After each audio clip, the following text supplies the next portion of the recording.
Hola hermanos, el día de hoy, 12 de mayo del 2025, es lunes de la cuarta semana de Pascua. Muy bien, vamos adelante con nuestro trabajo, con nuestras meditaciones. Hoy es día de San Tarcisio, que es el primero de los patronos de los monaguillos, de los acólitos. Claro, hay otros, Santo Domingo Sabio, que hemos celebrado recién la semana pasada, pero San Tarcisio realmente es el primero niño mártir, no por proteger la Santa Eucaristía, pero él servía y ayudaba en la Santa Eucaristía. Solo que ya saben que trato generalmente, a menos de que esté mandado, ¿no? Mañana vamos a hablar de Nuestra Señora de Fátima porque es 13 de mayo. Bueno, ahí vamos a tener que hablar de ella, ¿no? Y habría otras posibilidades porque también es día de Santa María Mazzarello, pero bueno, vamos a tener que hablar de la Virgen de Fátima. Pero hoy, por ejemplo, quiero hablarles del Beato Álvaro del Portillo, que es el sucesor de San José María Escrivá de Balaguer, que además, vamos, es un... ¿no? Miren, estos sucesores, yo siempre les digo, es que los que empiezan el programa, los que empiezan el proyecto, claro que son dignos de ser reconocidos, pero los que se quedan cargando la cruz, esos son los que también dan el alto, el largo, el ancho y el profundo, ¿no? Y entonces por eso es que a mí me interesa y además porque está en camino a los altares y tenemos que pedirle su intercesión, ¿no? Bueno, entonces hablemos de don Álvaro del Portillo. Bueno, nacido en Madrid el 11 de marzo de 1914, su mamá doña Clementina era de origen español, solo que nació en México. Es que su abuelito, el papá de doña Clementina, se había tenido que ir a vivir a México huyendo de la situación producto de la guerra carlista. Bueno, y su papá se llamaba Ramón del Portillo y Pardo. Bueno, era el tercero de 8 hermanos. Estudió ahí en el Colegio del Pilar, ingresa llamémoslo, en la Escuela de Ingenieros de Caminos, Canales y Puertos, era como se llamaba el asunto, y bueno, y va a terminar sus estudios en 1941, solo que evidentemente con muchísima dificultad, ¿no? Porque recuerden que en medio está la guerra civil en España, a él le toca refugiarse, vive momentos muy complejos, muy complejos, hay que decirlo. Incluso estuvo refugiado en la embajada de mi país, justamente donde estaba también don José María Escrivá de Balaguer en ese momento. Hay que decirlo, ¿no? Porque es cierto, yo lo cuento porque es importante, ¿no? Primero estuvo asilado ya en 1936 en la embajada de Finlandia, creo. Lo sacaron, lo metieron a la cárcel, logró salir porque no encontraron, se dirigió a la embajada de México, ahí estaba su mamá, que era mexicana, ¿no?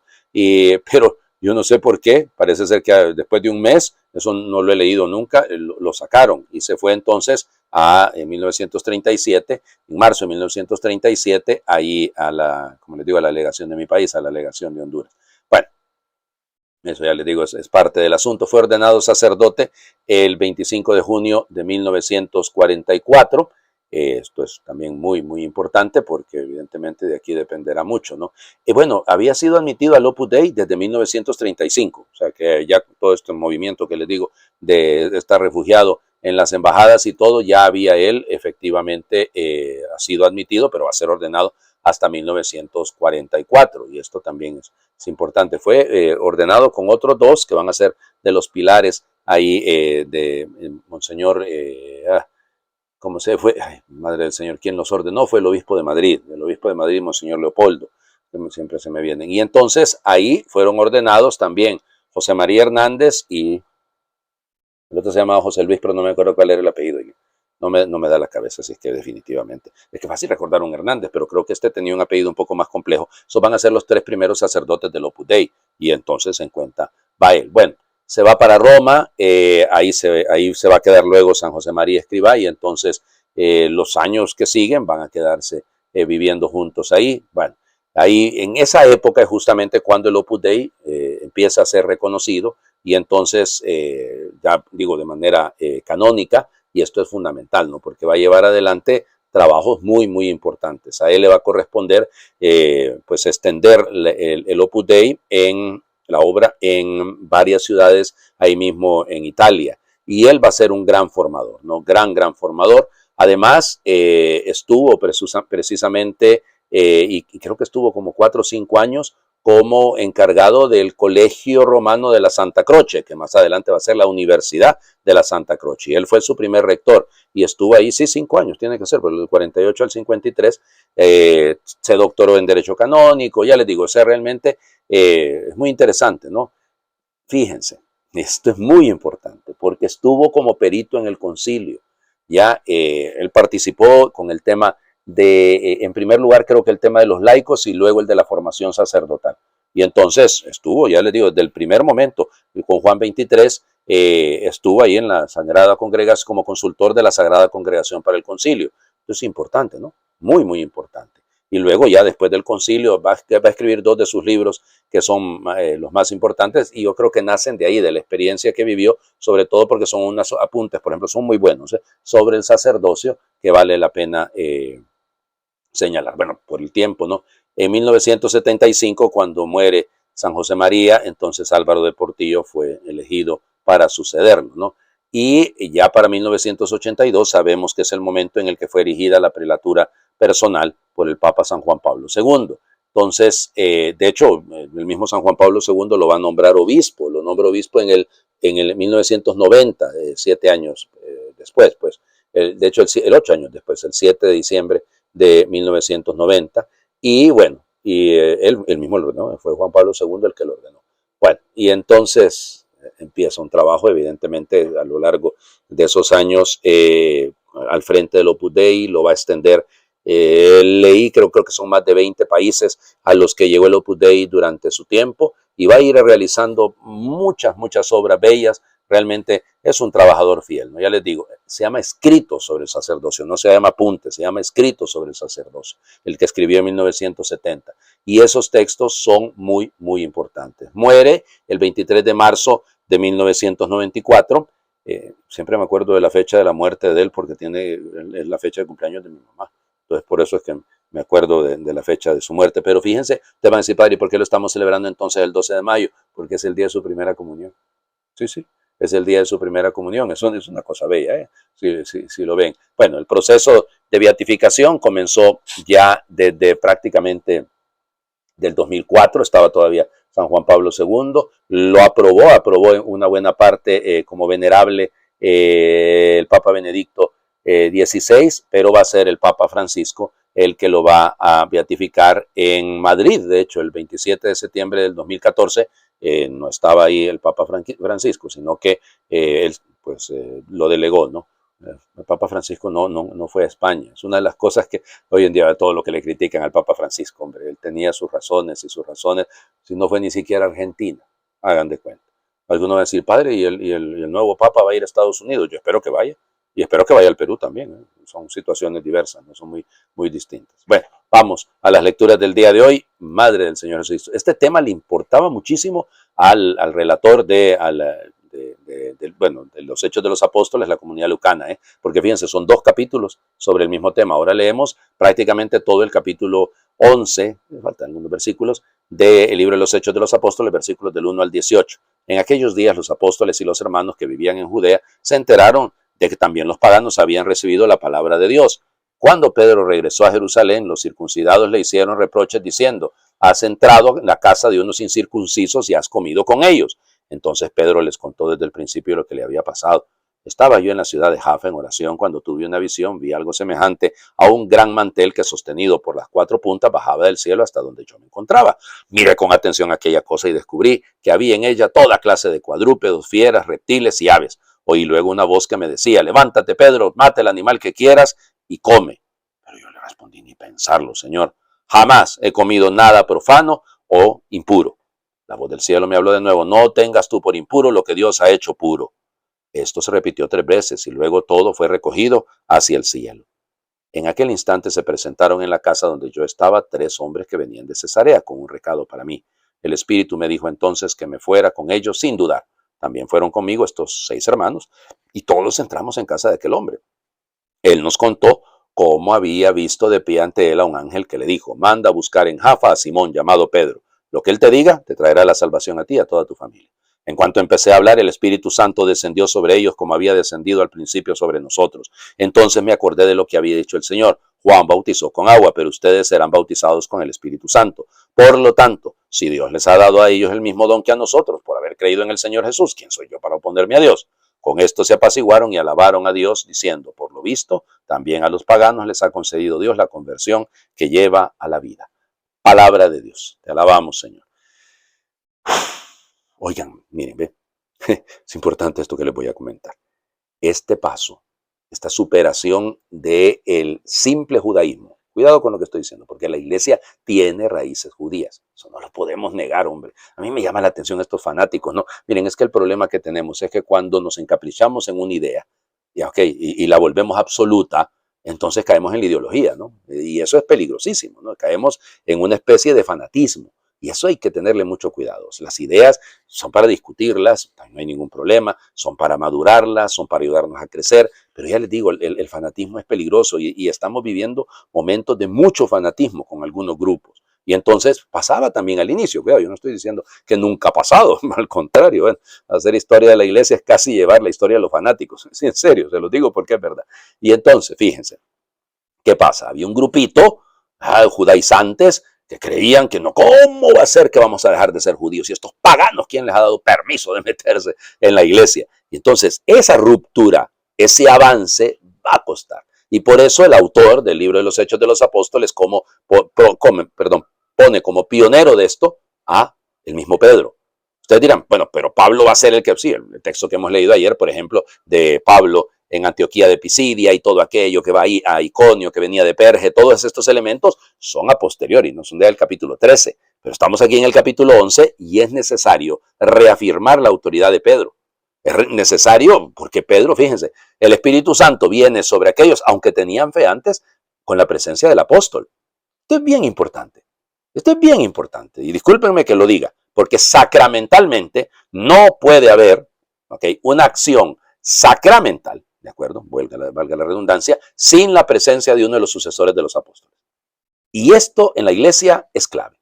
Porque esta venida del Espíritu Santo, esta acción del Espíritu Santo, claro que el Espíritu Santo puede actuar como sea, pero si lo queremos ver como una acción, porque Pedro lo liga al bautismo. Fíjense, lo liga al bautismo. No es una efusión cualquiera. Está ligado al bautismo. Lo dice Pedro, porque está recordando el bautismo. Entonces, dice que Juan había dicho que íbamos a ser bautizados en el Espíritu Santo, con el Espíritu Santo. Así que, por lo tanto, no veo yo dónde no nos salgamos de esto, ¿no? La apostolicidad de la iglesia siempre es necesaria defenderla. Siempre es necesario, porque la iglesia es apostólica. La iglesia tiene los sacramentos y la gracia que viene de ellos gracias al concurso, a la tarea, a la misión de los apóstoles. No les quitemos esa tarea. No nos volvamos un grupo cualquiera. Vamos al evangelio por el tiempo, ¿no? Porque fíjense, he hablado mucho de don Álvaro. No hay ningún problema. Yo creo que vale la pena, ¿no? Fíjense. Lo que leeremos el próximo año, en el cuarto domingo de Pascua, lo leemos hoy. Es bien común esto. Entonces vamos a leer Juan, sí, el mismo capítulo 10 que leímos ayer, solo que ayer leímos del 27 al 30, ahora leemos del 1 al 10. En aquel tiempo Jesús dijo a los fariseos, yo les aseguro que el que no entra por la puerta del redil de las ovejas, sino que salta por otro lado, es un ladrón, un bandido. Pero el que entra por la puerta, ese es el pastor de las ovejas. A ese le abre el que cuida la puerta y las ovejas reconocen su voz. Él llama a cada una por su nombre y las conduce afuera. Y cuando ha sacado a todas sus ovejas, camina delante de ellas y ellas lo siguen porque conocen su voz. Pero a un extraño no lo seguirán, sino que huirán de él porque no conocen la voz de los extraños. Jesús les puso esta comparación, pero ellos no entendieron lo que les quería decir. Por eso añadió, les aseguro que yo soy la puerta de las ovejas. Todos los que han venido antes que yo son ladrones y bandidos, pero mis ovejas no los han escuchado. Yo soy la puerta. Quien entre por mí se salvará. Podrá entrar y salir y encontrará pastos. El ladrón solo viene a robar, a matar y a destruir. Yo he venido para que tengan vida y la tengan en abundancia. Palabra del Señor. Gloria a ti, Señor Jesús. Un texto bellísimo, ¿no? En verdad les digo. Amén, amén, lego yumin. Es una forma de autoridad, es una fórmula para decir, hombre, les juro, estoy aquí afirmando con toda absoluta, como le diré, de manera política. Esto es definitivo, es definitorio. Bueno, ¿qué dice? Que Él es la puerta. Lo va a decir más adelante. El que no entra por la puerta, aquí la puerta se dice en griego Thira, Ya, Thira es, para dar a entender, un acceso, pero un acceso, vamos, usted tiene una puerta de acceso aquí a esta habitación mía, a esta oficina, muy bien, pero usted se puede saltar por otro lado, ojalá que nadie lo haga, pero digo, pero los que suben por otra parte, ese es el anabainon, se dice en griego, y son, fíjense, lo llama ladrones y salteadores. Bien interesante, porque el ladrón es el clepto, de viene la cleptomanía, ¿no? Y ese es el que manipula, es el que engaña. El ladrón es el que de alguna manera corrupta, llega a engañar, ¿no? Muy bien, ese es el cleptés, el ladrón, muy bien. Pero el salteador, que es el leisomai, el estes, se dice en griego, ese lo hace, fíjense, sin ocultarse. De manera abierta, por eso con violencia, con el afán de ganar. Entonces, cuidado, que no solo es ladrón y salteador, porque son dos tipos. Y esto analicémoslo en la vida de la iglesia, ¿no? Los que actúan detrás del trono, los que van manipulando las cosas, los que van jugando y los que directamente se quieren imponer. Cuidado con esto, porque es importante, no vamos a hacer ninguno de esos nosotros. No es nuestra vocación. Nosotros lo que tenemos que hacer es entender que la puerta es Él y que por eso la verdadera, la libertad, ¿no? Entrará, saldrá, encontrará pasto, el pasto, claro, porque si nos movemos delante de Él es el que va adelante, el Señor, el poimeo, es el pastor, ¿no? El pastor es el poimén, es el que puede sacar las ovejas, ¿no? Ese verbo ekbaleo es el que puede llevar, el que puede, pero al mismo tiempo puede alimentar. Y esto es, por eso volvemos al acuo, ¿no? Estas ovejas que escuchan y que pueden entrar y salir, hay libertad. Pero Él se pone delante de ellas. Aquí el ponerse delante no solo es dirigir, sino desde todo punto servir de modelo. Servir de modelo. El pastor debe servir de modelo al rebaño. Y por eso yo soy la puerta. Yo soy la puerta. No hay otra puerta. La salvación viene de Cristo. No puede venir por otro lugar. Y por eso esto es fundamental. El ladrón a lo que viene es a robar. Punto. Lo vamos a escuchar. Eso ya sería el versículo 10 al 12, ¿no? Pero bueno, por eso Él les da abundancia. Qué bonito esto. Nos da la abundancia. Nos da la vida en abundancia. Este son ¿ya? Ainión es la vida eterna, es la vida que rebosa, es la vida, claro, porque si entramos por el corazón del Señor, esta vida abundante, este perizón, de hecho, el perizón significa, ¿cómo les diría? Los superabundante, no solo es la abundancia, es la superabundancia. Eso es lo que quiere Dios, darnos esa superabundancia. Les invito a hacer oración. Disculpen, siempre el tiempo apremia. Señor, todos queremos ser felices, plenamente felices. Tú has puesto en nuestro corazón el deseo de una felicidad infinita, pero no siempre acertamos a entrar por la puerta que conduce a esa felicidad, a esa salvación. Y a veces llegamos a pensar que no existe esa puerta, que nunca podremos disfrutar una felicidad a la medida de nuestro corazón. Pero tú, Jesús, nos dices que existe una puerta que nos hace entrar en la familia del Padre, en el calor de su casa. Tú, Jesús, eres la puerta. El paso hacia la salvación, hacia la felicidad que colmará todos nuestros deseos. Eres la puerta que nunca está cerrada ni tiene aduanas, que está abierta siempre y a todos sin exclusiones, sin privilegios, puerta abierta para entrar y para salir. No quieres que tus hijos te amemos a la fuerza. Tú eres una puerta abierta también y de forma especial a los que nos sentimos pecadores. Tú nos esperas para abrazarnos, para perdonarnos, para curarnos, para transformar y renovar nuestra vida, para llenarla de alegría plena y duradera. Amén. Señor esté con ustedes y les bendiga a Dios por intercesión del Beato Álvaro del Portillo, el que es Padre, Hijo y Espíritu Santo, y su bendición descienda, les acompañe siempre. Feliz lunes para todos.